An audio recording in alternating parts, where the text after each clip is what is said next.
जो व्यक्ति विज्ञान पढ़ता है, विज्ञान की समझ उसको है, तो वो किसी धर्म को नहीं मानेगा बल्कि भगवान बुद्ध के धर्म को ही मानेगा।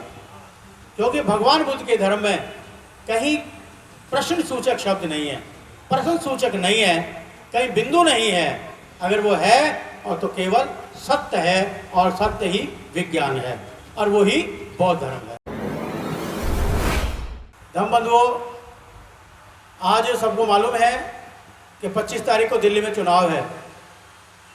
कुछ शर्तों पर हमको ये परमिशन मिली थी और ख़ास मुद्दा ये था, जो डीसीपी वगैरह से हमारी मीटिंग हुई थी कि भाई राजनीति से आपको बचना है। कोई भी व्यक्ति ऐसा ना हो जो राजनीतिक आए और उसके मुंह से राजनीतिक बात निकल जाए, तो ये हो सकता है आपको भविष्य में परमिशन ना दी जाए। तो इस सभी बातों को ध्यान में रखते हुए हमने किसी राजनेता को आज नहीं बुलाया है और प्रयास ये किया है कोई ना आए और हमारे सभी लोग जो कार्यकारिणी के ये भी इस कार्य को संभालें। आप सभी लोग, आपका प्रदर्शन, आपकी झांकियाँ, बहुत सारी झांकियाँ रहीं। मेरे विचार से तो 30 झांकियाँ थी, कारें थीं और मोटरसाइकिलें थीं और ये बहुत अच्छा जुलूस था।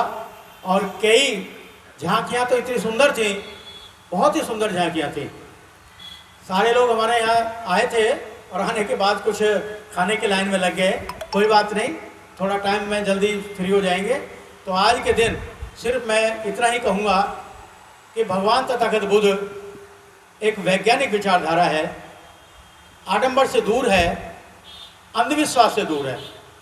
जो व्यक्ति विज्ञान पढ़ता है, विज्ञान की समझ उसको है, तो वो किसी धर्म को नहीं मानेगा बल्कि भगवान बुद्ध के धर्म को ही मानेगा। क्योंकि भगवान बुद्ध के धर्म में कहीं प्रश्न सूचक शब्द नहीं है, प्रश्न सूचक नहीं है, कहीं बिंदु नहीं है। अगर वो है और तो केवल सत्य है और सत्य ही विज्ञान है और वो ही बौद्ध धर्म है। ये हमारा मुख्य उद्देश्य है। भगवान बुद्ध ने, देखिए, किसी ईश्वर को नहीं माना, भगवान ने किसी आत्मा को नहीं माना, भगवान बुद्ध ने किसी परमात्मा को नहीं माना। क्योंकि माना इसलिए नहीं क्योंकि वो है ही नहीं, उनका कोई अस्तित्व ही नहीं है। और आप आज देखते हैं, जहाँ जिस नगरी को साकेत कहते थे, जहाँ बौद्धों की नगरी थी, आज उसको काल्पनिक देवता वहाँ बैठा दिए गए और जय जयकार हो रही है और उस पर वोट मांगे जा रहे हैं। तो मैं अपनी तरफ से यही बात कहूँगा आज के मन से कि अगर वास्तव में आप बाबा साहब और भगवान बुद्ध को समझते हैं और कोई धर्म को मानते हैं, तो वैज्ञानिक जो धर्म है हमारा, वैज्ञानिक दृष्टि सच है, उस धर्म को मानिए। कल्पना में मत जिए, अंधविश्वास में मत जियो। जो कल्पना में नहीं जीता, अंधविश्वास में नहीं जीता, वो भगवान बुद्ध के मार्ग में विश्वास करता है, भगवान बुद्ध के उपदेश में विश्वास करता है और वही सच्चा बुद्धिस्ट है और वही सच्चा बाबा साहब का अनुयायी है। तो मैं ज़्यादा नहीं कहते हुए, आप सभी को खाने की व्यवस्था है, काफ़ी लोग खाना खा रहे हैं और 9 बजने वाले हैं। और इन शब्दों के साथ मैं सभी का पुनः आभार व्यक्त करता हूं और सभी से निवेदन करता हूं कि आगामी कार्यक्रम जो हमारा होगा उसमें आप सभी लोग इनवाइट हैं और सभी आएँ। एक और विचार मैं आपको देना चाहूँगा कि हम इस शीघ्र में ही एक युवा सम्मेलन हम अम्बेडकर भवन पर यही बुलाना चाह रहे हैं, युवा सम्मेलन। तो मैं सभी से निवेदन करूँगा कि आप आए ना आए, लेकिन अपने बच्चों को जरूर भेजें। उसमें कम से कम उन बच्चों को ये मालूम हो कि अभी बाबा साहब का मिशन क्या है, भगवान बुद्ध का मिशन क्या है। हमारे युवक बैठे हुए हैं और इनसे सबसे निवेदन करूंगा आज से उसका प्रचार करना शुरू करें और हम जल्दी ही कार्यकारिणी में बैठ करके एक डेट निश्चित कर लेंगे और अम्बेडकर भवन पर ही हम एक युवा सम्मेलन बुलाएंगे। चाहे कितने भी कम लोग आए, लेकिन हम अपनी विचारधारा को फैलाने का काम करेंगे, बाबा साहब की विचारधारा को फैलाने के काम करेंगे। जितने भी हम समाज में बैठते हैं, हम सब 60-70 साल की उम्र से ऊपर हैं। जब ये लोग चले जाएंगे तो इस पीढ़ी को संभालेगा कौन? उसको संभाले कार्य को युवक संभालेगा और युवकों को ही हम बुलाना चाहते हैं। तो मैं आपसे पुनः निवेदन करूंगा कि आने वाले हमारे बीच में जाट उत्सव कमेटी के वकील साहब अध्यक्ष हैं, मैं उनसे निवेदन करूंगा कि पुष्प अर्पित करें और मंच पर आ जाएं, विराजमान हो जाएं। तो मैं पुनः यही बात कहूँगा कि भाई इस धर्म को आप अंधविश्वास से ना जोड़ें, इस धर्म को आप कल्पना से ना जोड़ें।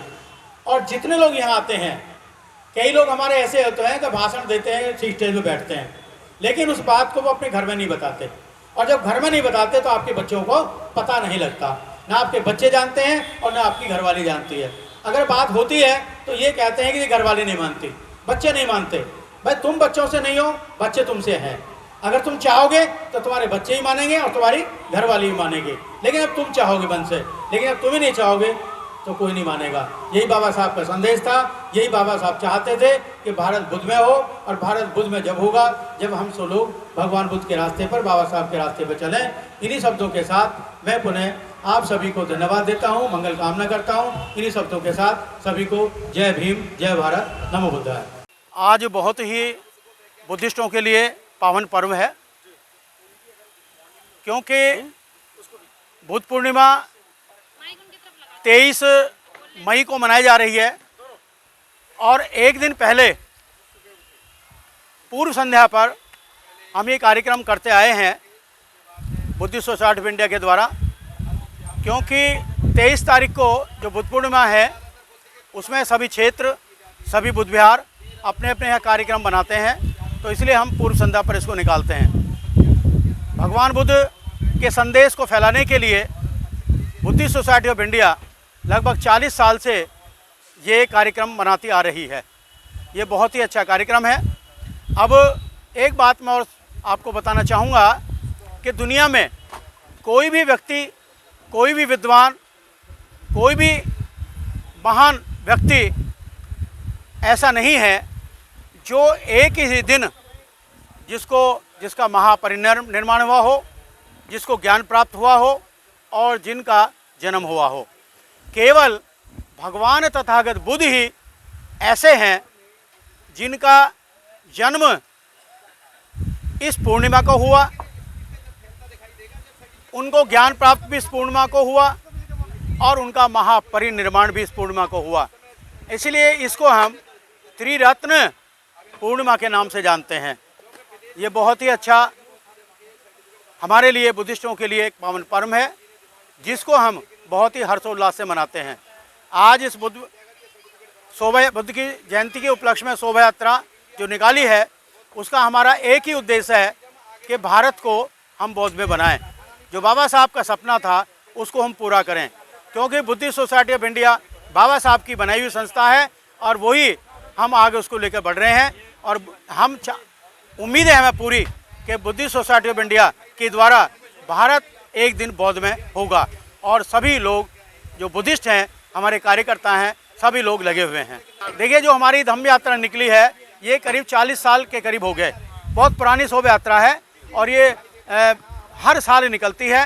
पहले हम बुद्ध पूर्णिमा के रोज़ निकालते थे, और बाद में फिर हमने बुद्ध पूर्णिमा की पूर्व संध्या पर इसको निकालना शुरू किया है, और ये बहुत ही अच्छा आयोजन है जिसे हम निकालते हैं। देखिए, झांकी जो हमारी पूरी दिल्ली से आई हैं, और लोग हमारे राष्ट्रीय राजधानी क्षेत्र से आए हैं, पूरी राजधानी क्षेत्र से लोग आए हैं, और कुछ लोग बाहर से भी आए हैं, जो दिल्ली के बाहर के हैं, राजधानी क्षेत्र के बाहर के हैं। हरियाणा से भी कई लोग आज हमें मिले हैं जो यहाँ पर आए हैं, और सभी ने अपनी शोभा यात्रा निकाली है। कोई कार में आया है, कोई टेम्पो में शोभा यात्रा बना, वो अपनी झांकी बनाकर लाया है, और कई झांकियाँ तो इतनी उत्तम रही हैं जो उनको बार बार देखते हुए मन करता है कि भाई वास्तव में ये अच्छी शोभा यात्रा है।